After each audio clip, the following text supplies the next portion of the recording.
Hello everyone, I'm Cipolot, and in today's video I'm gonna show you how to flash your EC and hybrid PCBs. There are three main methods to flash your boards. The first one implies the use of a functional keyboard. The second one and the third one are similar, and they only require the PCB by itself, and they only differentiate themselves by the actual procedures. So the first method is using a functional keyboard, and this is generally the use case when there is a bug fix being released or a updated firmware that introduces new features and you want to update your keyboard. So the first thing that you should do is download the appropriate firmware for your PCB or your board. So to do that, you can go onto my website under the Resources tab and Firmware, and you can locate the firmware files button. That will bring you to a Google Drive folder where all the publicly available PCBs and boards are available under name folders, and you should locate the specific folder name for your board or PCB series, go into it and download the specific firmware. So in this case, I'm using a Blue Ridge, so I will locate the hybrid Blue Ridge, and here is the .bin file, which is the firmware file. Note that some keyboards being produced that use my PCBs, both EC and hybrid, utilize a variation or the general purpose versions of some of my PCBs. For example, some boards might use the EC60X SE as their PCB, so you might want to check that the keyboard actually uses that PCB and download, for example, the EC60X firmware. So let's suppose that now we have the firmware downloaded. How do we put the keyboard into flash mode? So on a functional keyboard, we can use either the keybinds on the Keymap, or we can access the hardware flash mode that we will discuss on the second and third option. So for this case, we're going to be using the Keymap mode. So you can go into VIA, locate your reset button, which is not actually meant to reset the functionality and customizations of the board, but rather to jump into the flash mode. So in my case, the reset button is on second layer, and to access the second layer, I will go into FN, mod, and then escape. To validate that the board is actually in flash mode, you can open QMK Toolbox, and after you loaded the firmware file for the specific PCB or board, you can press the key sequence to enter DFU, and you will see that, for example, in VIA, now the board is no longer recognized. The board that was previously connected, so the hybrid Blue Ridge, is now disconnected, and now we have a amber colored line that's called STM32 DFU device, and it says STM32 bootloader. You will also notice that now the flash button is enabled, and that means that the board is actually in flash mode. If you accidentally unplug the board and plug it back in, you will have to redo the same procedure to put it back into flash mode. So now that we are in flash mode and we are sure that we have the appropriate file, we can hit flash, and now the flash procedure will commence. First, there's a erase function that will clear up all the contents of the keyboard. That means macros, keymaps, everything. So you will have to redo all of that unless you pre-save them in VIA through a save function. And then there's the actual download and flash of the new firmware. Once that is completed, it says download done, and the board will disconnect from flash mode and re-enter keyboard mode. So now we can see here that it says USB device connected, hybrid Blue Ridge, and now the flash is completed. If we go into VIA, we can see that the board is now still recognized, and it's now in the default state. At this point, what you should do is do the EC calibration or hybrid calibration, and you can have a guide for that linked in the video description. So now let's go into the second option, and this involves the use of one of the earlier PCBs models that I produced. And for this specific case, we're going to be using a EC Pro X JIS PCB, one of the earlier versions of this PCB. and you will notice that in this case we only have 2 exposed copper pins. Usually I marked them as boot 0, and in order to flash these PCBs you will need the daughter board and the appropriate cable for this PCB. So let's grab our daughter board and JST connector. There it is. We plug it in, as so. And one important step for the PCBs that only have exposed pads is that you use a pair of tweezers or anything metallic or conductive. You stick into the 2 holes, making sure that the 2 pads are shorting together, and after that, and only after that, you can plug in the daughter board or the board. There is a sub-variation of this design that was marked with DFU or reset instead of a button, and that case you should follow the next step that I'm gonna cover later.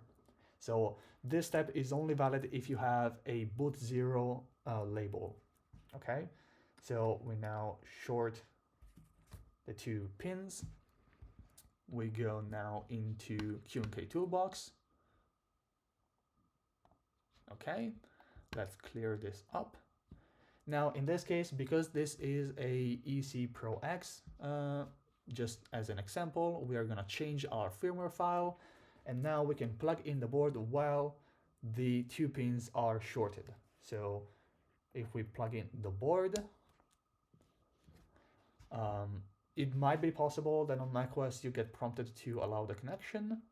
And now you can see, again, we have a STM32 DFU device, STM32 bootloader, and the flash button is enabled. So now we hit flash, we wait for the erase and the download function. And once that is done, we can customize the board into VIA.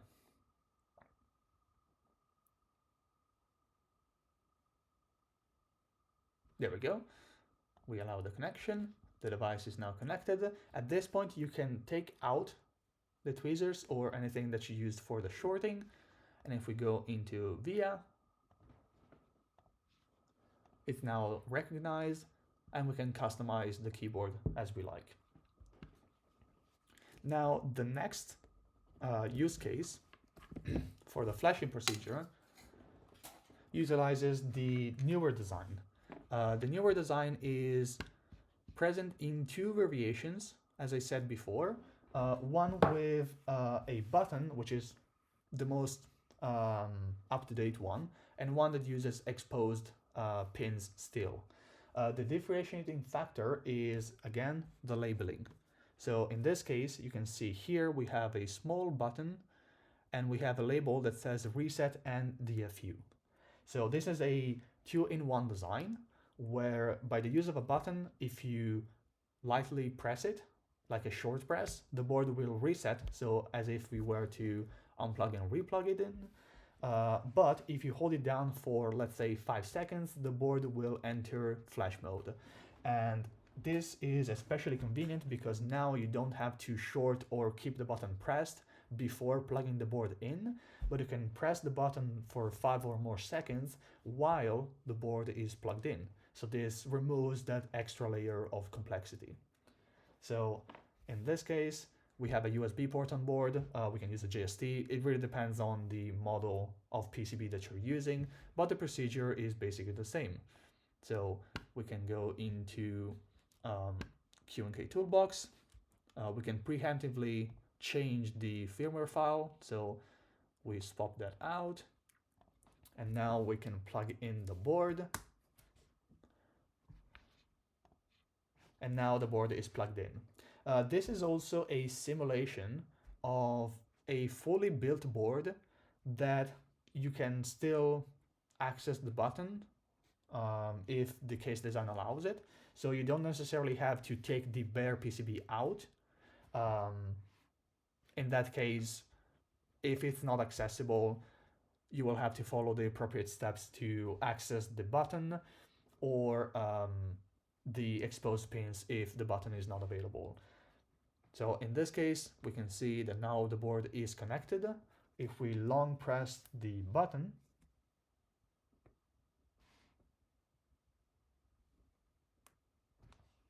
we are now prompted to the connection, and now we have the board in DFU mode. At this point, we can hit flash. The board will be erased, the firmware downloaded, and the board will re-enter working operation.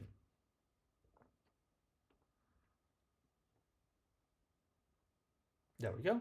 The change in LEDs is not necessarily an indication that the flashing is successful. This was simply a case of the default LEDs being red on the default firmware, and the board was used as a rainbow effect keyboard. So now we can go into VIA. We can see EC60X being recognized, and the board is being prompted up. So some notes about the reflashing. Why should we reflash?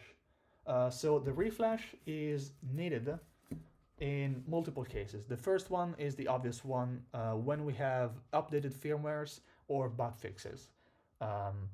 It is not a critical use case. If your board works fine and you don't care for the new firmware's features, you can not update the firmware. Another use case is when the keyboard, even after calibration, is non-responsive or the calibration process seemed iffy. In order to properly debug and provide accurate support, I always suggest to flash the default firmware as a known base ground for the considerations of the debug process. Another use case is if you accidentally bring the board into a lock state. And by lock state, I mean a state where as soon as you plug in the board, keys are being pressed randomly, making it unusable. At that point, if you flash the default firmware, it is guaranteed that no keys are being pressed because the calibration data is being erased. So let's suppose that accidentally you crisscrossed the release and actuation threshold on the APC function. At that point, it gets very hard to remove that lock. So the only real step that you can take is a complete reflash to basically put the board into a default state. If you have any questions, leave them in the comments, and thank you.